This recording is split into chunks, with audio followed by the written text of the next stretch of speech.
Good evening. Slow news day, huh?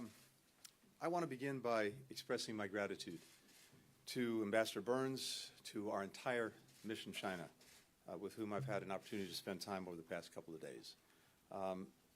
This team serves at one of the most important posts in the world at a critical moment, and I could not be prouder of how they represent our country.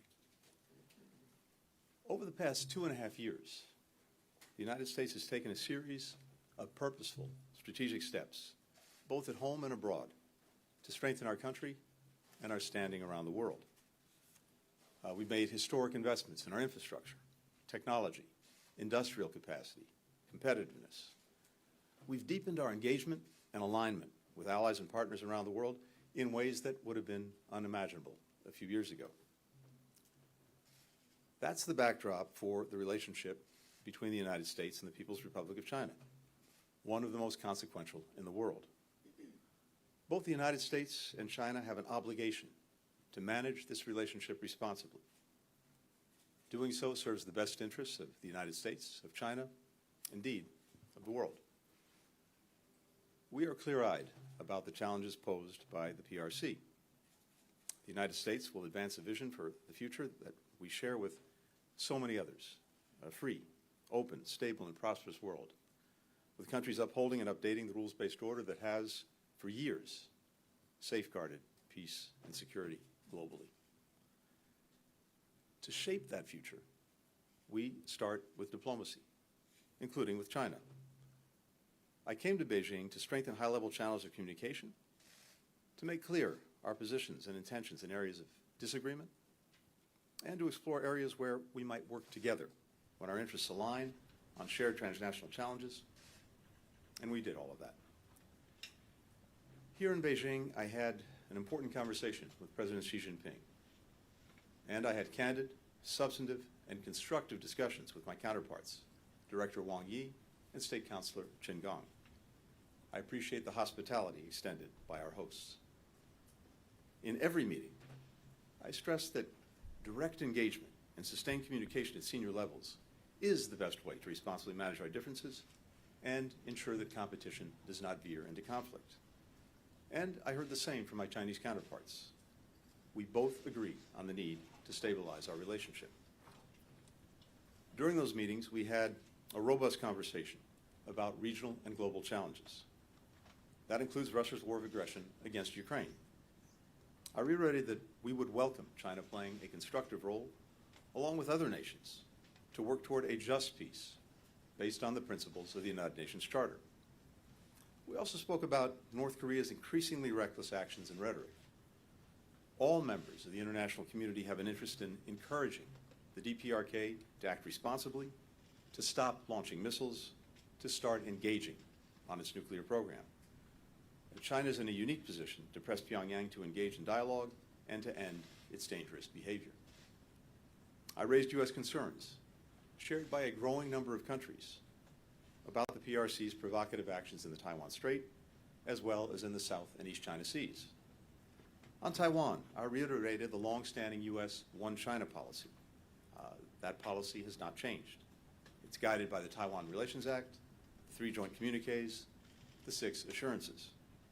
We do not support Taiwan independence. We remain opposed to any respect the peaceful resolution of cross-strait differences. We remain committed to meeting our responsibilities under the Taiwan Relations Act, including making sure that Taiwan has the ability to defend itself. We also spoke about a range of bilateral issues, including continuing to develop principles to guide our relationship, as discussed by President Biden and President Xi in Bali late last year. We exchanged views on our respective economic policies, including our concerns about China's unfair treatment of U.S. companies. During my meeting today with U.S. business leaders who are operating in China, I heard about the problems that U.S. businesses are facing, including recent punitive actions against American firms. I also heard that U.S. companies want to continue, and indeed, grow their businesses here. And so, in my meetings, I sought to clarify any misperceptions or misunderstandings about our approach. There is a profound difference for the United States and for many other countries between de-risking and decoupling. Our country's traded more over the last year, in fact, more than ever over the last year, nearly $700 billion. Healthy and robust economic engagement benefits both the United States and China. And as Secretary Yellen testified before Congress last week, it would be, as she put it, disastrous for us to decouple and stop all trade and investment with China. We are for de-risking and diversifying. That means investing in our own capacities and in secure, resilient supply chains, pushing for level playing fields for our workers and our companies, defending against harmful trade practices, and protecting our critical technologies so that they aren't used against us. I made clear that we'll continue to take targeted actions that are necessary to protect U.S. national security. In my meetings, I also discussed human rights. The United States and the international community remain deeply concerned about PRC human rights violations, including in Xinjiang, in Tibet, and Hong Kong. I also specifically raised wrongfully detained U.S. citizens and those facing exit bans. There is no higher priority for me than the safety and well-being of U.S. citizens overseas, and I'll continue to work intensively to secure their release and their safe return home. As we work to address our differences, the United States is prepared to cooperate with China in areas where we have mutual interests, including climate, macroeconomic stability, public health, food security, counter-narcotics. On food security, we believe China can play a key role in alleviating global food insecurity.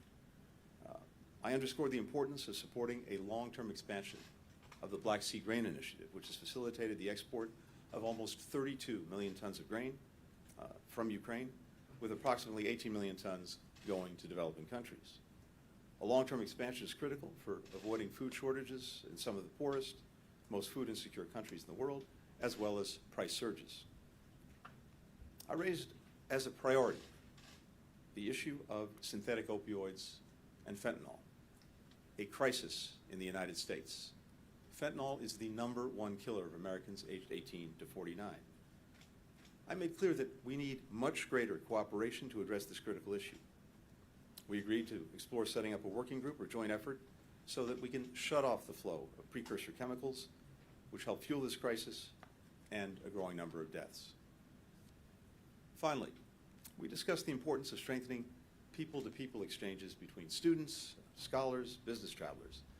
That benefits our citizens, our economies, and our relationship.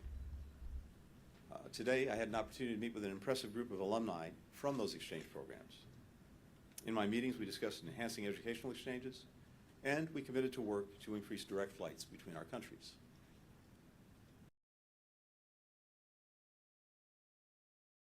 I would expect additional visits by senior U.S. officials to China over the coming weeks.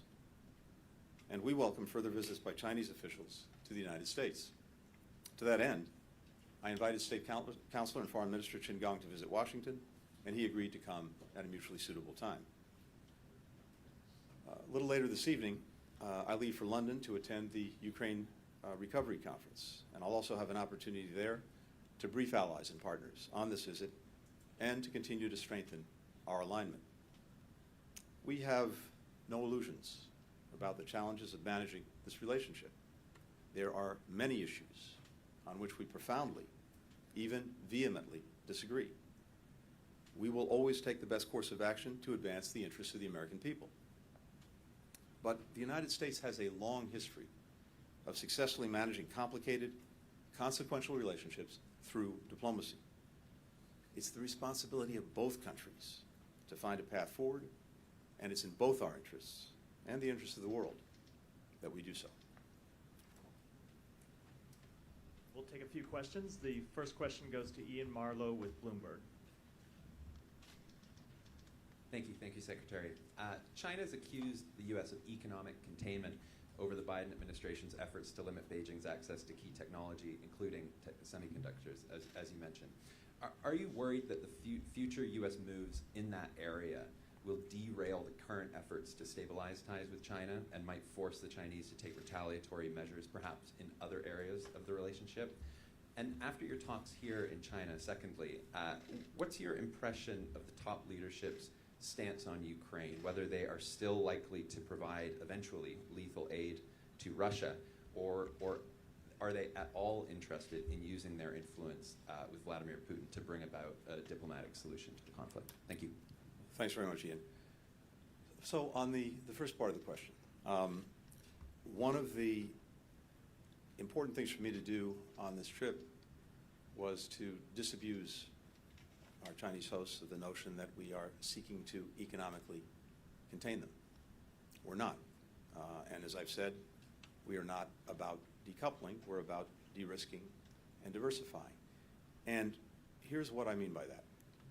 First, when it comes to decoupling or economic containment, I think the facts simply belie that proposition. As I mentioned, our trade relationship reached the highest number that it's ever hit last year, about $700 billion in trade. American foreign direct investment in China has reached levels that we haven't seen since 2014. Parenthetically, we've got about 300,000 Chinese students studying in the United States. We have many American companies that I met with, or at least their representatives here, including the Chamber of Commerce, that continue to be very interested to do business here. And it's profoundly in our interest. I also noted to our hosts that China's broad economic success is also in our interest. We have done a remarkable job rebounding from COVID and having a growing economy, very low unemployment, tremendous investments in our future. But we also benefit tremendously when there is growth and progress in other countries, especially one of the world's largest economies when it comes to China. So it simply would not be in our interest to seek to decouple. And as I mentioned, and as you heard Secretary Yellen say to Congress just a few days ago, in fact, it would be disastrous. However, what is clearly in our interest is making sure that certain specific technologies that opaque nuclear weapons program, to build hypersonic missiles, to use technology that may have repressive purposes. It's not in our interest to provide that technology to China. And I've also made that very clear. So the actions that we're taking, that we've already taken, and as necessary that we'll continue to take, are narrowly focused, carefully tailored to advance and protect our national security. And I think that's a very important distinction. Now, we're also not the only ones doing that. In fact, the phrase of the day, de-risk, not decouple, was actually put forward by the President of the European Commission, Ursula von der Leyen. And it reflects very well the approach that many countries are taking, both because of the importance of sustaining economic relations, trade and investment with China, but also because of concerns about some of the things that China is doing with the technology that's getting to them. So I spent some time making sure that we were very clear about what we're doing as well as what we're not doing. With regard to lethal aid to Russia for use in Ukraine, we and other countries have received assurances from China that it is not and will not provide lethal assistance to Russia for use in Ukraine. We appreciate that, and we have not seen any evidence that contradicts that. What we do have ongoing concerns about, though, are Chinese firms, companies, that may be providing technology that Russia can use to advance its aggression in Ukraine. And we have asked the Chinese government to be very vigilant about that. The next question goes to Marcelo Ninio with O Globo. Thank you. I have a question about the BRICS countries, Brazil, Russia, India, China, South Africa. And the last year, China has been given special importance to the BRICS. And even though The government says it's not an anti-China, anti-US bloc. Many people see it this way. The last development gave some reason for people to think like that. There was claims from the US that South Africa is giving weapons to Russia. But China wants to expand the BRICS. There's almost 20 countries already lining up to join the BRICS, mostly from Global South. And my president, President Lula, here in China said that criticized very strongly the dominance of the dollar in the world economy. So my question is, how does the US government see the BRICS? Does it see it as a China-led challenge to the West and to the United States? Thank you. Well, first is a general proposition. We have long stood for the proposition that countries should be able to freely associate with other countries in any groupings that they want. It's something that we stand very strongly for and have defended for a long, long time. When it comes to the BRICS, we're deeply engaged with its leading members. In fact, this week, Prime Minister Modi of India will be in Washington for a state visit. And of course, we welcomed President Lula to Washington several months ago, where he had a very productive and constructive meeting with President Biden. So we're engaged across the board with members of the BRICS, and we'll continue to do that. For the next question, Nike Ching with Voice of America.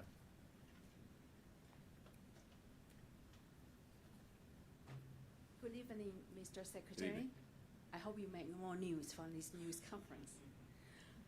On Taiwan, how was Taiwan discussed in your 35 minutes? Have said a military conflict in the Taiwan Strait will be, quote, a global concern. Taiwan will have a presidential election in 2024. Should a democratic election be a pretext to any military escalation in the Taiwan Strait? How do you respond to China's position that Taiwan is an internal issue that is not an American concern, and upon which there is no room for compromise? Thank you. 谢谢. Thank you. From the very beginning of our normalization of relations with China, going back to the 3 communiques many years ago, fundamental to us in that is the understanding that any differences regarding Taiwan will be resolved peacefully. That is foundational to how we understand our relationship. And for the past almost 5 decades, this is an issue that China and the United States have managed responsibly. We remain committed to our One China policy with the 3 communiques, the Taiwan Relations Act, the 6 assurances. We do not support Taiwan's independence. We've made clear that we oppose any unilateral changes to the status quo by either side. We've been clear and consistent in our policy, and it's very important that we preserve the status quo that has helped maintain peace and stability across the Strait for decades. So I reiterated that to our Chinese counterparts. President Biden has also made that repeatedly clear in his engagements with China. At the same time, we and many others have deep concerns about some of the provocative actions that China's taken in recent years, going back to 2016. And the reason that this is a concern for so many countries,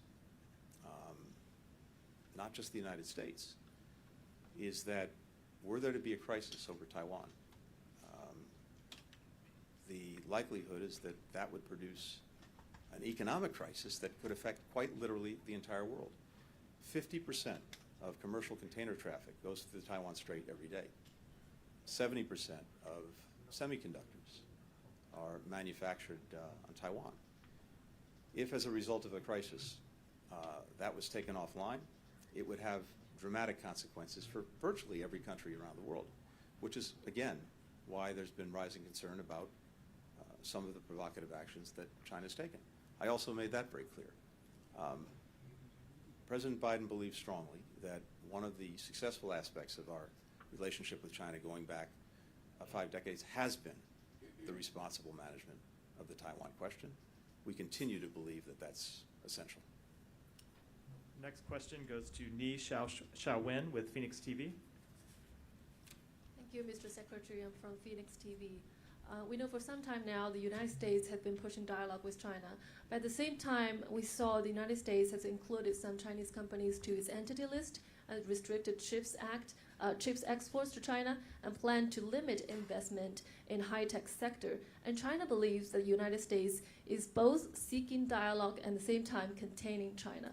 So I want to ask, how will U.S. address these concerns and to show sincerity to communicate? Thank you. Well, as I noted, this was actually an important part of the conversations that we had. And as I suggested to our colleague a few minutes ago, it was important to me that we make clear allegations that we're trying to contain China and decouple economically, as opposed to what we're actually doing, which is, as I've said, de-risking and also diversifying when it comes to our supply chains. As I mentioned, the economic relationship with China is vitally important, and also, when it's fair, a very positive thing for countries around the world. And at a time when countries are trying to rebound from COVID, something the United States has done very successfully, we want to see growth, we want to see success in every part of the world, including, of course, in the major economies like China. It's in our interest. But at the same time, as I said, it's not in our interest to provide technology to China that could be used against us. And at a time when it's engaged in a buildup of its nuclear weapons program in a very opaque way, when it's producing hypersonic missiles, when it's using technology for repressive purposes against its own people, how is it in our interest to provide those specific technologies to China? And other countries feel the same way. So what this is about, again, is not trying to cut off, eliminate, hinder economic relations. On the contrary, we think that they should be strengthened, but in a way that looks out for our workers, that looks out for our companies. And I heard many concerns about that today. But at the same time, we can, we will, and we must take steps necessary to protect our national security. If the shoe were on the other foot, I have no doubt that China would do exactly the same thing. And the final question goes to Kylie Atwood with CNN. Thanks, Secretary Blinken. I just want to follow up on one comment you made earlier, and then I have 2 questions in classic fashion here. You said that you have received assurances, well, you said the United States has received assurances from China that they will not provide lethal aid to Russia. Were those assurances specifically made to you today? And do you believe that is a final decision on behalf of Chinese leadership, given the U.S. has said that they are considering providing lethal aid to Russia in the past? My second question, did your Chinese counterparts agree to set up a crisis communications channel or military-to-military channel of communications that both sides could reliably use? If they agreed to it, when will those channels be set up? And then generally, can you say that U.S.-China relations are in a better place today than they were before your visit? Thanks. So with regard to assurances on providing lethal assistance to Russia for use in Ukraine, this is not new today. This is something that China has said in recent weeks and has repeatedly said, not only to us, but to many other countries that have raised this concern, that they are not and will not provide lethal assistance to Russia for use in Ukraine. And that's an important commitment, an important policy. And as I said, we've not seen anything right now to contradict that. But What we are concerned about is private companies in China that may be providing assistance, in some cases dual use, in some cases clearly directed at enhancing Russia's military capacity in Ukraine. That is a concern, and it's something that I pointed out to our Chinese counterparts and urged that they be vigilant in policing that. With regard to crisis communications and military-to-military, repeatedly during this trip, I think it's absolutely vital that we have these kind of communications, military-to-military. That imperative, I think, was only underscored by recent incidents that we saw in the air and on the seas. At this moment, China has not agreed to move forward with that. I think that's an issue that we have to keep working on. It is very important that we restore those channels. If we agree that we have a responsibility to manage this relationship responsibly, if we agree that it's in our mutual interest to make sure that the competitive aspects of the relationship don't veer into conflict, then surely we can agree and see the need for making sure that the channels of communication that we've both said are necessary to do that include military to military channels. So this is something that we're going to keep working on, and as I said, there's no immediate progress, but it is a continued priority for us. Finally, with regard to the trip itself, look, it was clear coming in that the relationship was at a point of instability, and both sides recognized the need to work to stabilize it. And specifically, we believe that it's important to, as I said, establish better lines of communication, open channels of communication, both to address misperceptions, miscalculations, to ensure that that competition doesn't veer into conflict. And we were able, not only today and yesterday, to move back to those kinds of communications, but also I think we can anticipate in the weeks ahead visits by other senior officials, Chinese officials coming to the United States for that purpose. Second, it was important to use this visit for purposes of stabilizing the relationship, to be able to directly raise, face-to-face, issues of concern, places where we have profound differences. Those disagreements are pretty well known. They're bilateral challenges, they're global issues, regional security issues, values, human rights. And we did, in great detail and at some length, raise them, discuss them, and that is also beneficial to make sure that we have clarity between us on these differences, clarity on intent. Finally, this was an opportunity to explore areas where we might cooperate in the interests of our own people, in the interests of people around the world, on climate, on global economic stability, on global health, on fentanyl, as I mentioned, on exchanges actually between our people. So I think in terms of those objectives that we set for this trip, establishing open communications channels, directly raising issues of concern, exploring cooperation in places where it's in our mutual interest to do so. We did all of that on this trip, but progress is hard.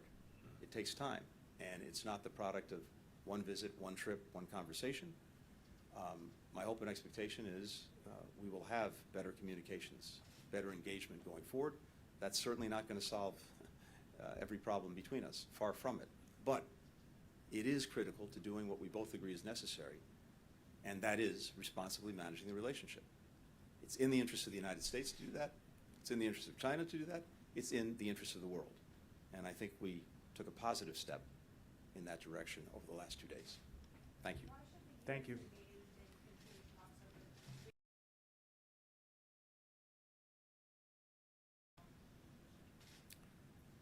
Because, as we've seen, we're not going to have success on every issue between us on any given day. but in a whole variety of areas. On the terms that we set for this trip, we have made progress, and we are moving forward. But again, I want to emphasize, none of this gets resolved with one visit, one trip, one conversation. It's a process, and my hope and expectation is that we're more engaged in that. At the end of the day, the best way that we can advance our interests, stand up for our values, make sure that we are very clear about our intent, the best way to do that is through direct engagement, through diplomacy, and that's my responsibility. The meetings that we had, I thought, were very candid, very in-depth, and in places constructive. And in other places, we have a lot more work to do.